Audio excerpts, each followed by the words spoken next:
के मां बनने की गुड न्यूज़ सुनकर सैड हो गई। नितिन ने कौशल्या के माथे की सिकन देखकर कहा। कौशल्या चुपचाप अपने कमरे में चली गई। मुझे तो पता था मम्मी को सुनकर अच्छा नहीं लगेगा। अभी हाल ही में माहिरा 1 साल की हुई, इतनी जल्दी दूसरी खुशखबरी सुनकर किसी को भी झटका लगेगा। पूनम ने अपनी बात कही। कौशल्या जी अस्थमा की पेशेंट, वो अपने पंप से दवा लेती हुई पति की हार लगी तस्वीर को निहारने लगी। तुम ठीक हो, अपना समय से निकल लिए, इन घर गृहस्थी के चक्करों में मुझे फंसा गए। देख रहे हो बेटे की हरकतें, जाने कितनी ताकत समझी है माँ में। जब मियाँ बीबी नौकरी वाले हो नहीं संभाल सकते तो ज़रूरी है बच्चों की लाइन लगाना। 2-3 साल रुक कर दूसरा बच्चा कर लेते। अरे भाई, मैं भी इंसान हूँ, अस्थमा की पेशेंट, 2-2 बच्चे संभालने की हिम्मत कहाँ है मुझ में। कौशल्या जी की आंखें नम हो गई और वो हांफने लगी।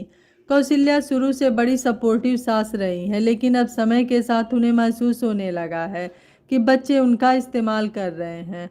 लॉकडाउन है, वर्क फ्रॉम होम है, सोचकर 2 बच्चे प्लान कर लिए, लेकिन कल जब दोबारा ड्यूटी ज्वाइन करने निकलोगे तो बच्चे दादी के हवाले। अब बुजुर्ग इंसान की भी काम करने की एक हद होती है। कौशल्या जी बच्चों की खुशी के आगे कुछ न बोल पाई। माहिरा की तरह मानव भी उनकी झोली में डाल दिया गया। अब एक दादी को बुढ़ापे में पोते पोती मिल जाए तो और क्या चाहिए। लेकिन ये बातें बोलने में ही अच्छी लगती हैं। प्रैक्टिकली 2 दूध पीते बच्चों की जिम्मेदारी एक उम्र दराज इंसान को सौंपना निहायत ही गलत है। आज माहिरा और मानव दोनों बच्चे कौशल्या जी के भरोसे छोड़कर नितिन और पूनम अपनी ड्यूटी पर चल दिए। यूं तो सभी काम के लिए मेड आती थी, पर क्या बच्चे संभालना किसी ड्यूटी से कम है। कौशल्या जी की सत्संग मंडली वृंदावन जा रही थी। उनका मन बहुत भटक रहा था। वो कृष्ण की बड़ी भक्त थी, लेकिन बहू बेटे की नौकरी, फिर पोते पोते की जिम्मेदारी, उनकी हिम्मत ही नहीं हो रही थी। कौशल्या जी, अब गृहस्थी की जिम्मेदारी बहू बेटे पर डालिए। हम बुजुर्गों ने सारी जवानी तो इन बच्चों के नाम कर दी, अब बुढ़ापा तो ईश्वर के नाम रहे। पड़ोसन बालकनी से आवाज लगाकर पूछ रही थी। जी, बाके बिहारी की जैसी मर्जी, उनकी मर्जी के बिना पत्ता भी नहीं हिलता। जब मेरे नाम की चिट्ठी आएगी तब मेरी दर्शनों की अभिलाषा पूरी होगी, कौशल्या जी ने भारी मन से कहा। कौशल्या जी बालकनी से कपड़े लेकर कमरे में चली गईं। पूनम हफ्ते में 2 दिन ही ऑफिस जाती, बाकी दिन बच्चे छोटे होने की वजह से वो वर्क फ्रॉम होम कर लेती। इतने में लैंडलाइन बजा। बाहर हॉल से कौशल्या जी ने उठाया, अंदर कमरे से उनकी बहू ने। वो हेलो बोलती इससे पहले पूनम चिल्ला दी। सुनो, कितनी बार कहा है मेरे फ़ोन पर कॉल किया करो, बच्चे सो रहे थे, अभी रिंग से उठ जाते। चेक करो मैडम, पहले मोबाइल पर ही किया है, तुम वाइब्रेशन पर रखी हो तभी लैंडलाइन पर कर रहा हूँ। जब मैंने आपको जवाब दे दिया कि अभी बच्चे छोटे हैं, इनको अकेले छोड़ घूमने निकलना नहीं हो पाएगा, मम्मी जी संभाल लेती हैं, पर हमें ये नहीं भूलना चाहिए कि उनकी भी उम्र हो गई है। बाहर दूसरे फोन से सुन रही कौशल्या को बहुत सुकून मिल रहा था कि चलो बेटा नहीं, बहू को तो उनकी तकलीफ दिखाई देती है। अरे यार, 2 सालों से घर में बंद थे, बड़ी मुश्किल से गोवा का ट्रिप बनाया है, 4-5 दिन की बात है, मम्मी सब संभाल लेंगी। मेड को एक्स्ट्रा पैसे देकर बोल देंगे घर के बाकी कामों के साथ बच्चों को भी देख ले, मम्मी को मदद मिल जाएगी। थोड़े टाइम बाद बच्चे बड़े हो जाएंगे, मम्मी का शरीर भी जवाब दे देगा। उससे पहले जो समय मिला है उसको एंजॉय कर लें, फिर तो फंसते चले जाएंगे। कौशल्या जी की आंखें नम हो गई। उनको अनायास ही याद आ गया, कितना बोला था नितिन को अम्मा के पास छोड़ दो, लेकिन तुम्हें तो साथ ही लाना था। पहले इसके दूध के लिए भटक रहे थे, अब वो हजम नहीं हुआ तो दवा के लिए भटकते रहो। जयशंकर जी अपनी पत्नी पर चिल्लाए। कौशल्या जी नितिन को सीने से लगा बोली, हमारे बच्चे हमारी जिम्मेदारी है, इसे दांत आ रहे हैं, ऐसे में बच्चों को लूज मोशन होते ही हैं। पहली बात तो अम्मा मना कर देती, दूसरा क्या हमें नहीं दिखाई दे रहा बुजुर्ग इंसान कितना कर पाएगा। कोई मदद कर रहा तो इसका मतलब ये नहीं कि उसका नाजायज फायदा उठाएं।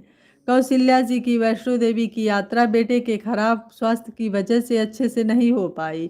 आज वही बेटा उनकी शराफत का नाजायज फायदा उठा रहा है। नितिन पूनम को गोवा चलने के लिए मनाता रहा। कौशल्या धीरे से फोन रख दी। कमरे में आंसू न बहाकर उन्होंने बैग बना लिया, अपनी पड़ोसन को फोन करके बता दिया, बाके बिहारी का बुलावा आ गया, मैं तुम लोगों के साथ वृंदावन चल रही हूँ। सुबह की चाय लेकर नितिन माँ के कमरे में पहुंचा। क्या बात है, आज तुझे कैसे फुर्सत मिल गई? बचपन से ही जब तुझे कोई बात मनवानी होती तब तू ऐसे ही मस्का लगाया करता था। बिना स्वार्थ तुम्हें माँ कहाँ याद आती हैं? नितिन को माँ की बातों से नाराजगी लग रही थी। वो गोवा वाली ट्रिप के बारे में कुछ बोलने के लिए भूमिका बना रहा था। माँ, एक गुड न्यूज है। अब ये मत बोलना कि तू तीसरी बार बाप बनने वाला है। क्या माँ, गुड न्यूज़ का मतलब एक ही होता है? मुद्दे की बात पर आओ, इधर उधर की बातें मत करो। नितिन की नज़र माँ के बैग पर पड़ गई। ये क्या माँ, कहीं जा रही हो? हाँ, सत्संग मंडली के साथ वृंदावन। क्या बात कर रही हो? आपको अस्थमा है माँ? आप ऐसे अकेले ट्रेवल नहीं कर सकती। जब तेरा घर गृहस्थी, बच्चे, तेरी बीमार माँ संभाल सकती है तो ये सफ़र क्या चीज़ है? तू इतनी परवाह ना दिखाया कर, क्योंकि तू हमेशा से ही सिर्फ अपने बारे में सोचता आया है। नितिन के पास कुछ बोलने को नहीं था। कौशल्या जी ने अपना नहा धोकर पूजा पाठ किया, रास्ते के लिए नाश्ता बांध लिया, पोते पोती को प्यार दिया, बहू बेटे को आशीर्वाद दे वो बाके बिहारी के दर्शनों को निकल गई। यार, तुम मुझे हिंट नहीं देती तो मुझे कभी समझ में ही नहीं आता कि माँ के मन में मेरे प्रति कितनी नाराजगी है।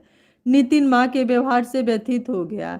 मैं भी अब सिर्फ बहू या पत्नी नहीं, एक माँ भी हूँ। इसलिए एक माँ के हृदय को समझ पाई कि कैसे वो अपनी ख्वाहिशों को बच्चों की ज़रूरतों के आगे दबा देती हैं।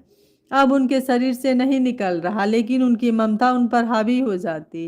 पोते पोती की जिम्मेदारियों से वो चिड़चिड़ी हो जाती हैं, लेकिन फिर मन को समझा लेती हैं कि मेरा ही तो खून है, किसी पर एहसान थोड़ी। ऐसे में उनका ये सोचना स्वाभाविक है कि उनके बेटा बहू बहुत प्रैक्टिकल हो गए हैं। वो अंदर कलसती रहती पर कभी अपनी इच्छा नहीं बोल पाती। इसलिए मैंने आपसे गोवा की ट्रिप का झूठा प्लान बनाने को कहा, लेकिन इसके बाद भी माँ मुझसे नाराज होकर ही गई। वो मुझे स्वार्थी ही समझती हैं। दुखी मत होइए पतिदेव, जब मम्मी वृंदावन पहुंचेंगी उनकी मेरी ऑफिस के गेस्ट ऑफिस से बुकिंग के लिए कॉल आएगी, तब वो सब समझ जाएंगी। ये सब उनके बच्चों ने उनके लिए ही किया है। क्या बात है पूनम देवी, आपको तो पॉलिटिक्स में होना चाहिए। घर बैठकर काम करने से ही मुझे समझ आया कि एक हाउसवाइफ की लाइफ भी किसी चुनौती से कम नहीं होती। वो बहू, माँ, पत्नी कोई भी हो सकती है, लेकिन परिवार की नींव होती है। उसके बिना हम कुछ नहीं। तो उसको समय समय पर सम्मान देना, उसकी ख्वाहिशों का ध्यान रखना हमारा परम कर्तव्य होना चाहिए। कौशल्या जी गेस्ट हाउस पहुंचकर बहुत खुश थी। जब आपके बच्चे आपके बारे में सोचे तो एक अलग ही खुशी होती है। हेलो मम्मी, आप अच्छे से पहुंच गए? हाँ, मैं ठीक हूँ बहू, बच्चे कैसे हैं? सब ठीक है मम्मी, आप बस भगवान में मन लगाओ, यहाँ से मोह निकालो। मैं तो यहाँ मन लगा लूंगी, तुम नितिन को मेरे कमरे में बच्चों के साथ सुला देना। पता चले फिर मेरे आने पर कहो मम्मी गुड न्यूज है। क्या मम्मी, आप भी? पूनम शर्मा गई। कौशल्या जी ने फोन रख दिया। भगवान के द्वार आने के साथ मन में एक अलग ही संतुष्टि थी। कौशल्या जी अपने वृंदावन बाके बिहारी लाल का धन्यवाद कर रही थी कि ऐसी समझदार बहू मिली है जो बेटों को भी सही रास्ते पर ला देगी।